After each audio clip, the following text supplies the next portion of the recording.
You know, this is the agenda in the Middle East right now to establish Greater Israel. If anybody wants to understand the magnitude of the ethnic cleansing agenda in the Middle East, then you have to read the book The Ethnic Cleansing of Palestine by a Jewish historian by the name of Ilan Pappé. And Ilan Pappé himself says, anybody who believes that the Zionists will stop this outrageous agenda before they have rid the whole region of the non-Semite peoples, which is ridiculous, of course, because they are all Semite anyway, but the non-Jewish people, he said they live in a world of delusion. So where are all the people that they're trying to get out of Greater Israel, everything that lies between the Nile and the Euphrates, where are they going? Europe. Let me share with you an interview that Peter Sutherland gave with the BBC on June 21st, 2012. In that interview, he said the EU should undermine national homogeneity. He said the EU should, with member states, Peter Sutherland told peers the future prosperity of many EU states depended on them becoming multicultural. Multicultural. He went on and said, we still nurse a sense of our homogeneity and difference from others, and that's precisely what the European, in my view, should be doing its best to undermine. This is the guy, by the way, he's the founding Director General of the World Trade Organization, which he took over in 1994. He was chairman of BP, he's still chairman of Goldman Sachs International, he was on the board of Royal Bank of Scotland when it collapsed. He was one of the prime movers in bankrupting Ireland. Although he wasn't present, he was on the phone at the meeting that was held between Brian Cow and Brian Lenihan and the head of Bank of Ireland and Anglo-Irish, telling them that the Irish government needed to underwrite all the assets and liabilities of Irish banks, effectively taking Ireland into bankruptcy. So this is the type of individual that we're dealing with here. Peter Mandelson said, immigrants, we sent out search parties to get them to come and made it hard for Britons to get work. The corporatocracy loves this because the corporatocracy is smelling minimum wage. Minimum wage and 0 hours contracts for those positions that they can't automate. And the more a corporation is able to reduce its employee costs by reducing payroll to minimum wage or 0 hours contracts, the higher their salary gets.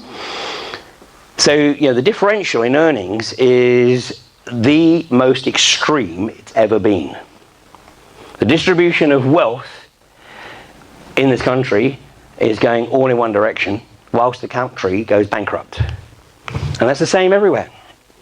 So how are we going to get the British public to agree to masses of immigrants coming into a country? Oh, it's very simple, really. We just play on their emotions. Now, this is not a black and white argument, because what the media is trying to present is that there's only 2 points of view. One is open the floodgates and let them all in. And the other point of view is don't let any of them in.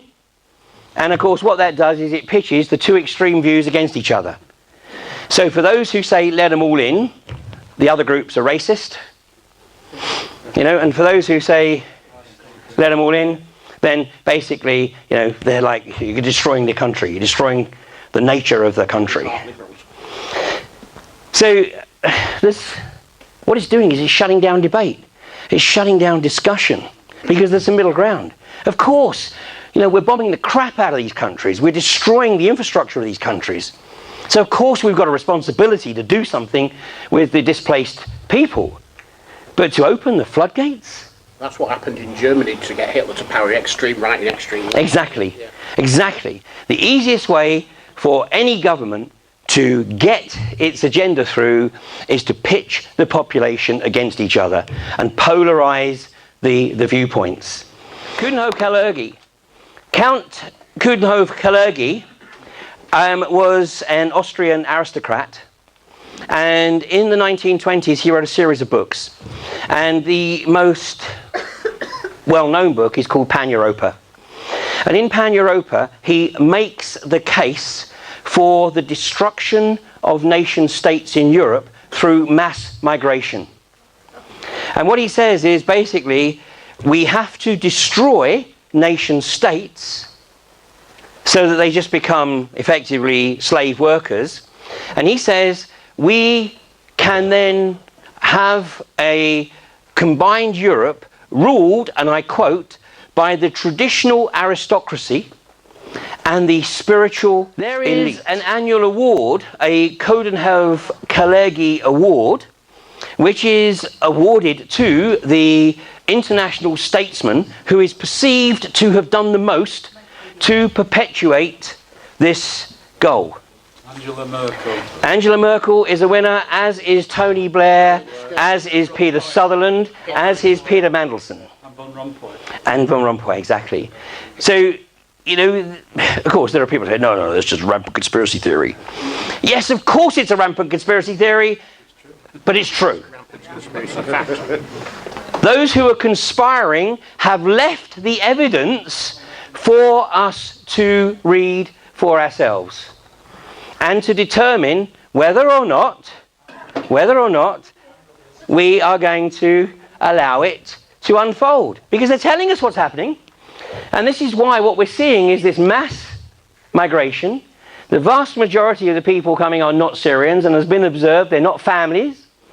They are single young men, and they are migrating from the countries who either make up Greater Israel or are in the adjoining countries there.